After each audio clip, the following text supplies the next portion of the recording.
Dans la partie A, le premier chapitre concernera quelques généralités sur la métrologie.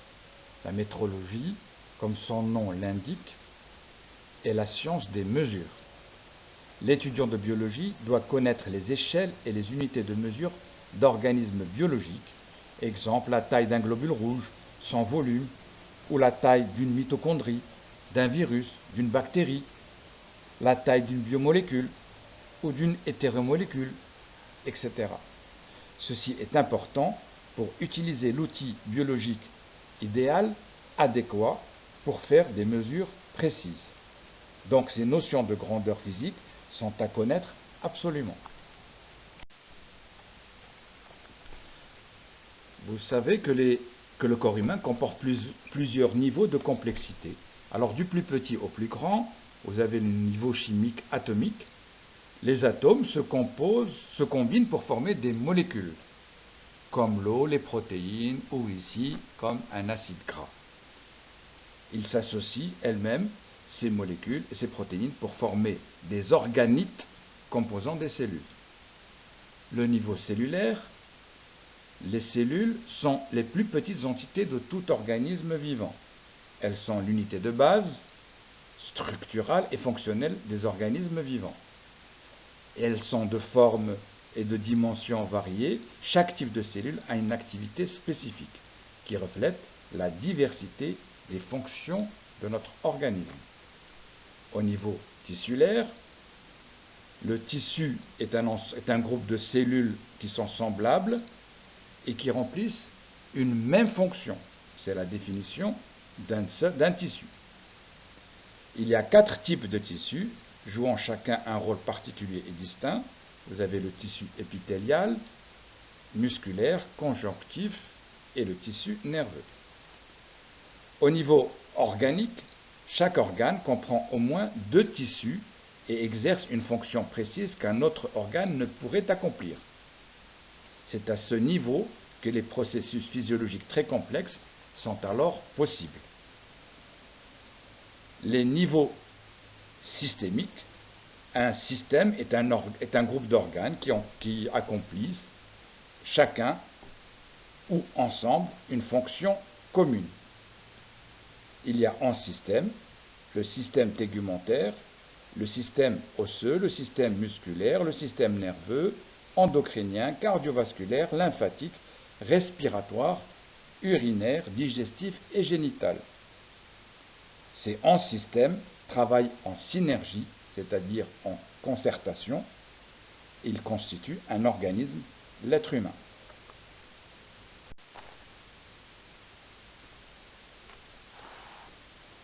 Très souvent, lorsque l'on demande à l'étudiant la taille d'une hématie ou d'une mitochondrie ou d'un leucocyte ou d'un lysosome, il est incapable de donner un ordre de grandeur.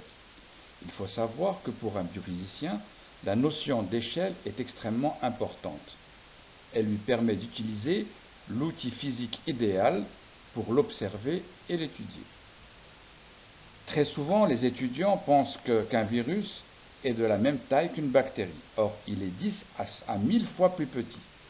À ce propos, un virus n'est pas un être vivant, ce n'est que des molécules organisées qui, pour se reproduire, ont besoin d'un hôte et de sa machinerie cellulaire pour se dupliquer. Alors qu'une bactérie est un organisme vivant qui peut donc se reproduire indépendamment de l'hôte. Dans ce schéma à l'échelle logarithmique décimale, vous avez des ordres de grandeur pour chaque échantillon biologique. Ainsi, un chloroplaste a une taille de l'ordre d'un micromètre, une cellule animale ou végétale varie entre une dizaine de micromètres, c'est-à-dire 10-6 mètres à 100 micromètres. Un virus, lui, a une taille de l'ordre du nanomètre, de 10 à une centaine de nanomètres. Les protéines sont beaucoup plus petites, de l'ordre d'une dizaine de nanomètres. Les molécules ou les macromolécules ont des tailles qui sont de l'ordre de 10-9 mètres. Les atomes, eux, ont des tailles de l'ordre de 0,1 nanomètre. à peu près.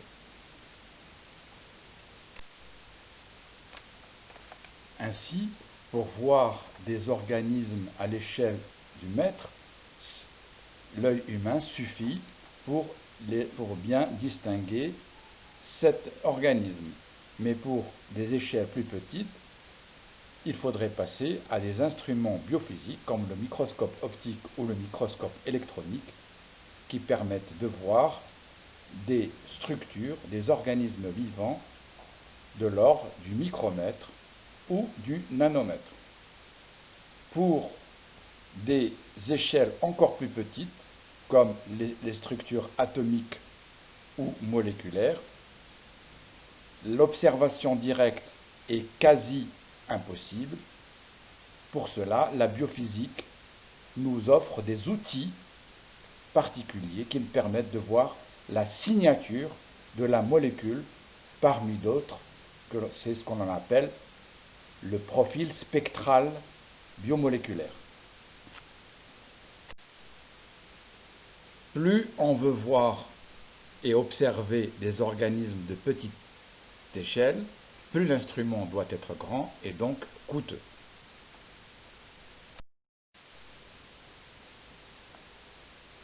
On peut utiliser le microscope électronique à balayage de notre faculté pour observer une tête d'épingle propre.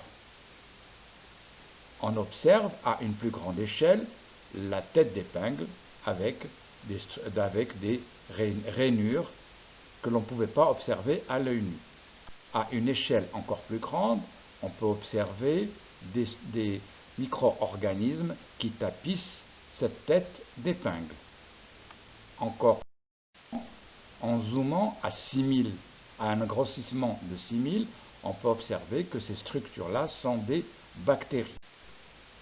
À 30 000, on peut mieux les observer, ces structures qui sont sous forme de bâtonnets. C'est pour cela qu'une simple piqûre d'une aiguille peut provoquer l'entrée massive de milliers de bactéries susceptibles de provoquer une infection. Avez-vous une idée sur la surface corporelle d'un corps humain adulte? La surface corporelle d'un corps humain adulte est de l'ordre de 1,7 m². Ceci, bien entendu, varie en fonction de l'âge, de la taille et du sexe. La formule de Mossler permet de déterminer la surface corporelle humaine en fonction, bien entendu, de la taille, L, de la masse de l'individu, divisé par 3600, et tout cela en racine carrée. C'est la formule de Mossler. La surface d'échange, par exemple, des muqueuses intestinales, celle qui nous sert à échanger les nutriments avec le sang, est de l'ordre de 400 m². Une fois toute cette muqueuse intestinale étalée, vous avez cet ordre de grandeur.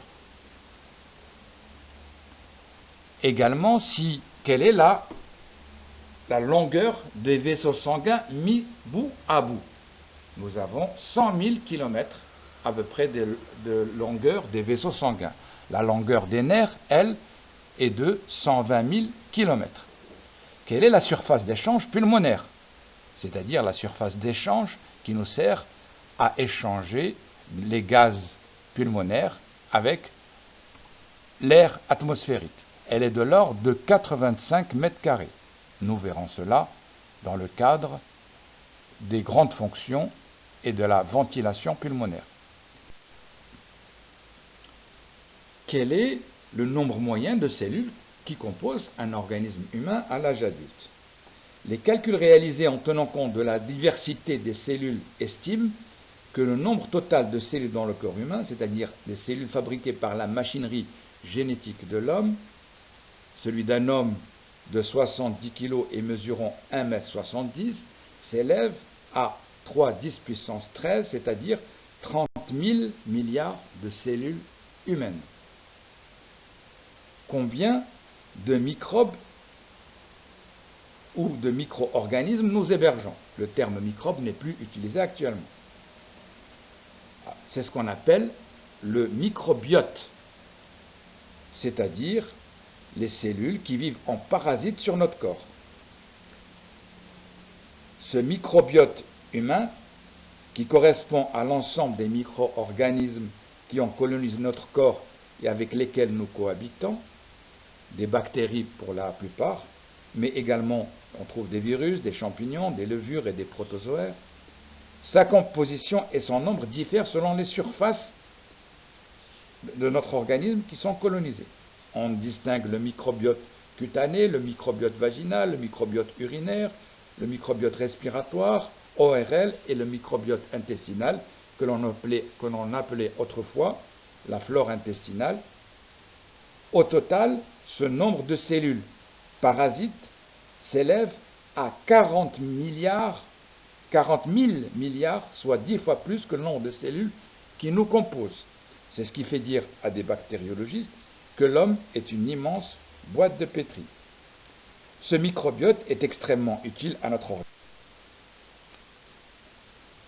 Le microbiote humain correspond à l'ensemble des micro-organismes qui ont colonisé notre corps et avec lesquels nous cohabitons.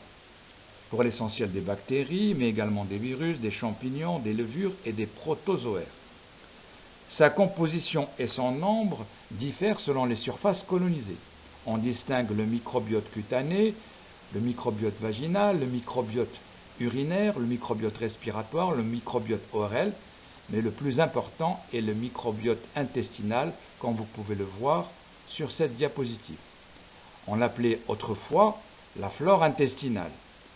Au total, ce microbiote humain compte 300 000 milliards de cellules, soit 10 fois plus que le nombre de cellules qui nous composent. Ce qui fait dire à certains bactériologistes que l'homme est une immense boîte de pétri. Ce microbiote est extrêmement utile à notre organisme. Il nous aide pour la digestion, par exemple. Nous lui fournissons en retour les nutriments qui l'aident pour sa reproduction. Prendre des antibiotiques provoque un déséquilibre qui peut engendrer des désordres gastriques. Il faut vite régénérer ces bactéries utiles en ingérant des yaourts ou de l'ultralevure.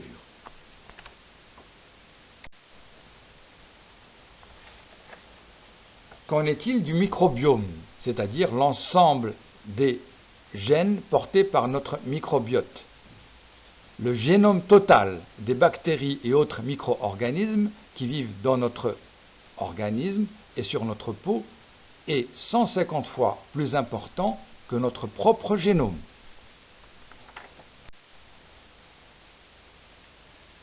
Quel est le nombre de molécules et donc d'atomes présents dans le corps humain? Vous savez que la majeure partie du corps humain est composée d'eau. Les cellules présentes dans le corps ont entre 65 et 90% de leur poids en eau. Par conséquent, il n'est pas surprenant que l'élément le plus présent en masse dans le corps humain soit l'oxygène. Le carbone, l'élément de base des cellules organiques, vient en deuxième position. Il faut savoir que 98,5% de la masse du corps humain sont représentés par seulement 6 éléments atomiques: l'oxygène, le carbone, l'hydrogène, l'azote, le calcium et le phosphore. Au total, nous dénombrons 10 puissance 23 molécules, soit 600 000 milliards de molécules qui composent notre corps humain. Tous ces chiffres astronomiques que je viens de vous donner vous me donnent une idée sur l'importance de connaître les puissances et les facteurs multiplicatifs appliqués à chaque valeur ainsi que le symbole correspondant. Tout ce tableau-là doit être connu parfaitement par les étudiants. Je vous parlerai de la picoseconde, je vous parlerai de la nanoseconde, je vous parlerai du femtomètre, 10-15 mètres, de l'attomètre, etc., mais également des valeurs au-dessus de 10 puissance 1, c'est-à-dire 10, comme les kilos, les mégas et les gigas. que vous devez plus facilement connaître. Ainsi, certaines tailles, par exemple, de certaines particules biologiques, comme les protozoaires, sont de l'ordre d'une taille de 100 micromètres, 110-6 mètres. Les cellules sont 10 fois plus petites, de l'ordre de 10 micromètres. Les bactéries, de l'ordre de 1 micromètre. Les virus sont de l'ordre de centaines de 10-9 mètres, 100 nanomètres. Les macromolécules, généralement, sont de l'ordre de 10 nanomètres.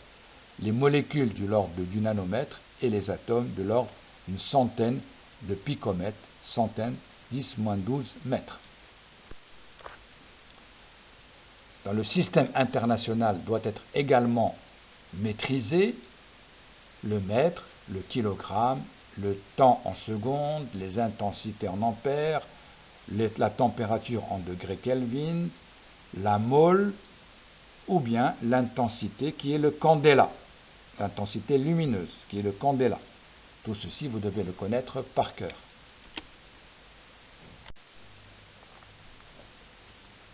Quelques constantes et coefficients qui doivent être parfaitement connus, par exemple la constante radioactive qui est lambda, qui n'est pas la longueur d'onde, mais qui est la probabilité de désintégration radiative, la période, l'inverse de la longueur d'onde, la vitesse de la lumière, 3 10 puissance 8 mètres par seconde ou 300 000 km seconde, la fréquence en hertz, vous aurez en biophysique souvent à déterminer des fréquences.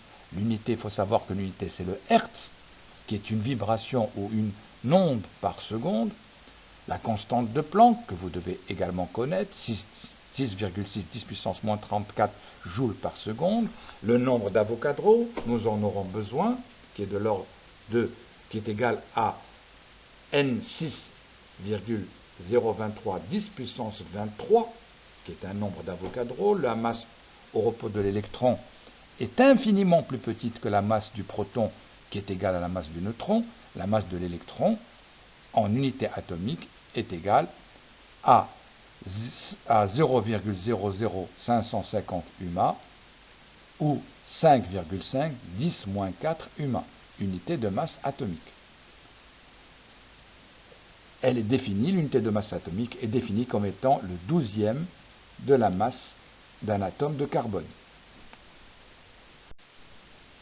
Quelques grandeurs également à maîtriser, l'énergie en joules, la force en newton, la pression en pascal, la charge en coulomb ou le potentiel en volt. Nous aurons besoin de toutes ces grandeurs dans le cadre de la biophysique ou de l'électrophysiologie animale.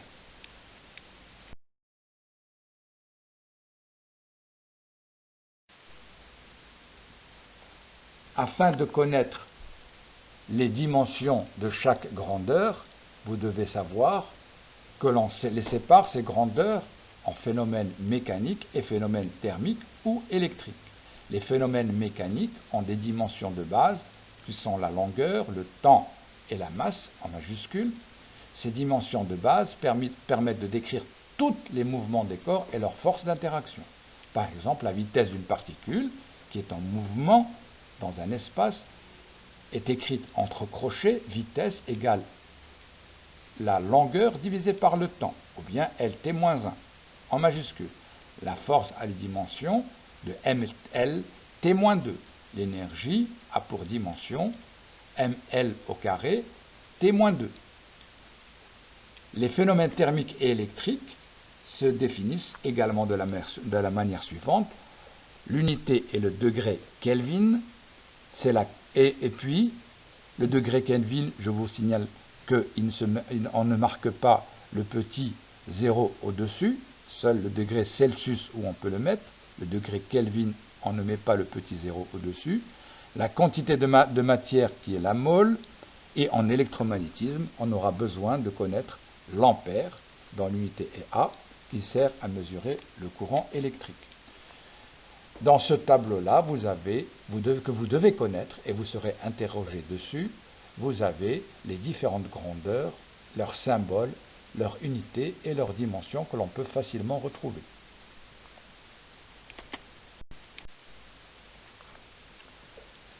Quand on fait des mesures en biologie, on fait également des erreurs qu'il faut maîtriser. On distingue deux types d'erreurs, généralement faites par les gens qui font du travail de laboratoire. On distingue des erreurs systématiques ou des erreurs aléatoires. Deux types d'erreurs uniquement que l'on peut relever.